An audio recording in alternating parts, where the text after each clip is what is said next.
ഏവർക്കും എൽ കഫയുടെ ഏറ്റവും പുതിയ വീഡിയോയിലേക്ക് സ്വാഗതം. കൽക്കി സിനിമാറ്റിക് യൂണിവേഴ്സിലെ ആദ്യ ചിത്രമായ കൽക്കി 2898 ADയുടെ ട്രെയിലർ ഇന്നലെ വൈകിട്ടോടെ റിലീസായിരുന്നു. ആദ്യ ഭാഗത്തിൽ പ്രഭാസാണ് നായകനായി എത്തുന്നത്. പ്രഭാസിനു പുറമെ അമിതാഭ് ബച്ചൻ, ദീപിക പദുക്കോൺ, കമൽ ഹാസൻ എന്നിവരും പ്രധാന വേഷങ്ങളിൽ എത്തുന്ന ചിത്രത്തിന്റെ ട്രെയിലറിന് മികച്ച അഭിപ്രായമാണ് നേടാൻ കഴിഞ്ഞത്. ചിത്രത്തിന്റെ ട്രെയിലറിന്റെ ക്വാളിറ്റി കാണുമ്പോൾ തന്നെ ചിത്രം മോശമാകാൻ വഴിയില്ലെന്ന് മനസ്സിലാകും. 600 കോടി ബഡ്ജറ്റ് കണക്കാക്കുന്ന ചിത്രത്തിന്റെ VFX വർക്കുകൾ മികച്ചു നിൽക്കുന്നു. ആദ്യ ഭാഗത്തിൽ ഗസ്റ്റ് റോളിൽ എത്തുന്ന കമൽഹാസന്റെ ലുക്ക് ട്രെയിലറിലൂടെ റിവീൽ ചെയ്തിട്ടുണ്ട്. മേക്കപ്പ് ഡിപ്പാർട്ട്മെന്റ് കമൽഹാസന്റെ ലുക്കിന് കയ്യടി അർഹിക്കുന്നു. രണ്ടാം ഭാഗത്തിൽ മുഴുവനായും കമൽഹാസൻ ഉണ്ടായിരിക്കും. വില്ലൻ വേഷത്തിലാണ് കമൽഹാസൻ ചിത്രത്തിൽ എത്തുന്നത്. ആദ്യ ഭാഗത്തിലെ നായകനായ പ്രഭാസ് കൽക്കി ആയിട്ടല്ല ചിത്രത്തിൽ എത്തുന്നത്, പകരം ഭൈരവ എന്ന കഥാപാത്രമാണ് പ്രഭാസ് ചെയ്യുന്നത്. ചിത്രത്തിലെ ബുജ്ജി എന്ന കാറും പ്രശസ്തമായിട്ടുണ്ട്. കീർത്തി സുരേഷാണ് ബുജ്ജിക്ക് വേണ്ടി ഡബ് ചെയ്തത്.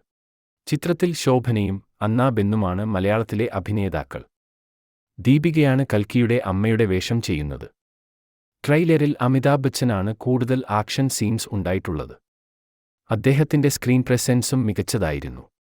ഇന്ത്യയിലെ ബ്രാൻഡ് ഡയറക്ടർമാരിൽ ഒന്നായ രാജമൗലിയും ചിത്രത്തിൽ ഒരു വേഷം ചെയ്യുന്നുണ്ട്. ഇന്ത്യൻ സിനിമയുടെ കോമഡി രാജാവായ ബ്രഹ്മാനന്ദവും ചിത്രത്തിലുണ്ട്. ഇവർക്കൊക്കെ പുറമെ അണിയറ പ്രവർത്തകർ അറിയിക്കാത്ത എന്നാൽ എല്ലായിടത്തുനിന്നും വന്നുകൊണ്ടിരിക്കുന്ന റൂമറാണ് വിജയ് ദേവരകൊണ്ടയും നാനിയും ദുൽഖർ സൽമാനും ചിത്രത്തിൽ എത്തുന്നുണ്ട് എന്നുള്ളത്.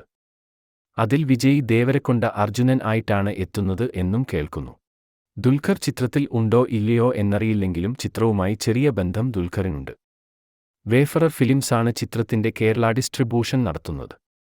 പ്രഭാസ് ചിത്രമായകൊണ്ട് തന്നെ പോസിറ്റീവ് റെസ്പോൺസ് ലഭിച്ചാൽ 1000 കോടിയും 1500 കോടിയും ഈസിയായി ചിത്രം മറികടക്കും.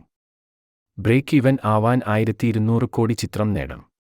ഇനി പോസിറ്റീവ് വന്നാൽ തന്നെ ബാഹുബലിയുടെയും ദംഗലിന്റെയും കളക്ഷൻ റെക്കോർഡ് മറികടക്കുമോ എന്നു മാത്രമാണ് എല്ലാവരും അറിയാൻ കാത്തിരിക്കുന്നത്. എന്തായാലും ചിത്രം വമ്പൻ കളക്ഷൻ നേട്ടെ, കൂടാതെ പല റെക്കോർഡുകളും തകർത്ത് പുതിയ റെക്കോർഡുകൾ ഉണ്ടാക്കട്ടെ എന്ന് ആശംസിക്കുന്നു. കൂടുതൽ സിനിമാ വിശേഷങ്ങൾ അറിയുവാനായി ചാനൽ മറക്കാതെ സബ്സ്ക്രൈബ് ചെയ്യൂ.